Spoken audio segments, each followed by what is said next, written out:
দুর্গাপূজার মহাপঞ্চমী আজ বোধনের মধ্য দিয়ে শুরু হলো পূজার আনুষ্ঠানিকতা। রাতেই স্থাপন করা হবে প্রতিমা। বান্ডেল থাকলে প্রতি সেনমানিতে টাকা বাঁচবে। বিকাশ সেনমানি বান্ডেল কিনে জিতুন প্রতি লেনদেনে। এবার দেবীর আগমন হয়েছে গজে আর ফিরে যাবেন পালকিতে।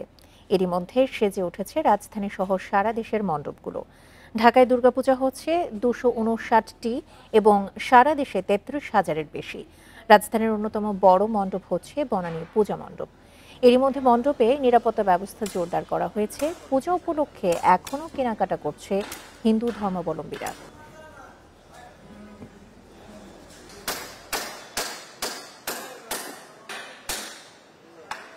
আজকে দেখে খুব ভালো লাগছে, এত উৎসবমুখর পরিবেশ। কালকে থেকেই শুরু দুর্গোৎসব। 99% কাজ কমপ্লিট এবং আমাদের প্রতিমার ব্যাকগ্রাউন্ডটা এখন উঠে যাবে। শেষ মুহূর্তের কাজ চলছে। আগামী 24 ঘন্টার মধ্যে আমাদের এই মাঠ সেজে উঠবে আপনাদের জন্য। এ বিষয়ে আরো জানাতে রাজধানীর ঢাকেশ্বরী জাতীয় মন্দির থেকে যোগ দিচ্ছেন আমাদের সহকর্মী নাহিদ কামাল। যাচ্ছি তার কাছে। নাহিদ, আজকে তো দুর্গাপূজার মহাপঞ্চমী, বোধনের মধ্য দিয়ে শুরু হয়েছে এর আনুষ্ঠানিকতা। আজকে তো প্রতিমার স্থাপন করা হবে। এখন পর্যন্ত সবশেষ প্রস্তুতি কেমন দেখছেন?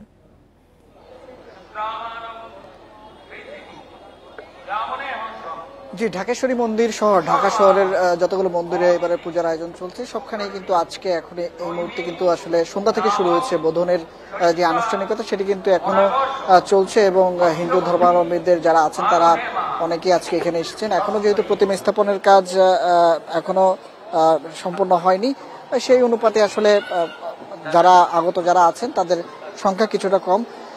হিন্দু ধর্মাবলম্বীদের বিশ্বাস অনুযায়ী আসলে বোধন মানে আসলে দেবী দুর্গাকে জাগ্রত করা, সেই আনুষ্ঠানিকতা এখন চলছে এবং তাদের বিভিন্ন ধর্মগ্রন্থ মতে এবং রামায়ণ মতে আসলে ভগবান রামচন্দ্র শরৎকালের রাবণ বধের উদ্দেশ্যে মূলত অকালে দেবী দুর্গার আরাধনা করেন এই দিনে। সেই সাথে শরতের দুর্গা পূজাকে অকাল বোধন নামেও কিন্তু আসলে আজকের এই দিনকে অভিহিত করা হয়। আজকের এই বোধনের মধ্য দিয়ে আসলে কালকের যে মহাষষ্ঠী সেটির আনুষ্ঠানিকতা শুরু হচ্ছে এবং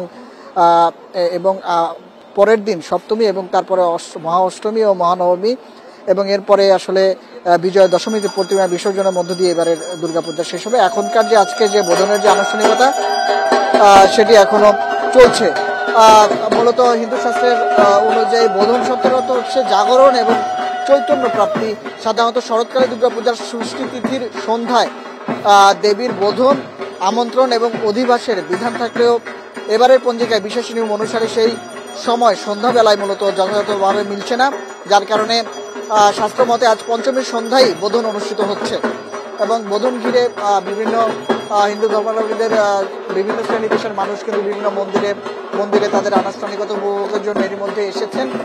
যদিও সেই সংখ্যাটা অনেকাংশেই কিছুটা কম, মূলত আগামীকাল থেকে জনসমাগম বাড়তে পারে এমনটাই কিন্তু আমরা জানতে পেরেছি। এবং এবছর মূলত 259টি পূজা মণ্ডপে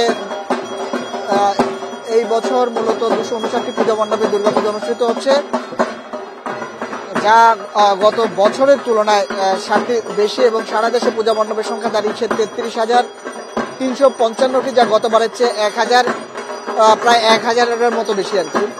এই পরিসংখ্যান বলে যে এবারে পূজা ধর্মীয় আচার অনুষ্ঠান বাঙালির একটি যে যারা এখানে আসছেন উৎসবের মধ্য দিয়ে এবারের আনুষ্ঠানিকতা কিন্তু উপভোগ করছেন। তো সবকিছু মিলিয়ে এখনকার যে পরিস্থিতি, বোধনের যে আনুষ্ঠানিকতা সেটি চলছে, সেটি আর কিছুক্ষণের মধ্যেই শেষ হবে এমনটা কিন্তু আমরা এখানকার যারা আয়োজক যারা আছেন তাদের কাছ থেকেই জানতে পেরেছি।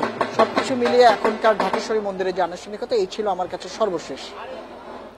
রাজধানীর ঢাকেশ্বরী জাতীয় মন্দির থেকে জানাচ্ছিলেন সহকর্মী নাহিদ কামাল।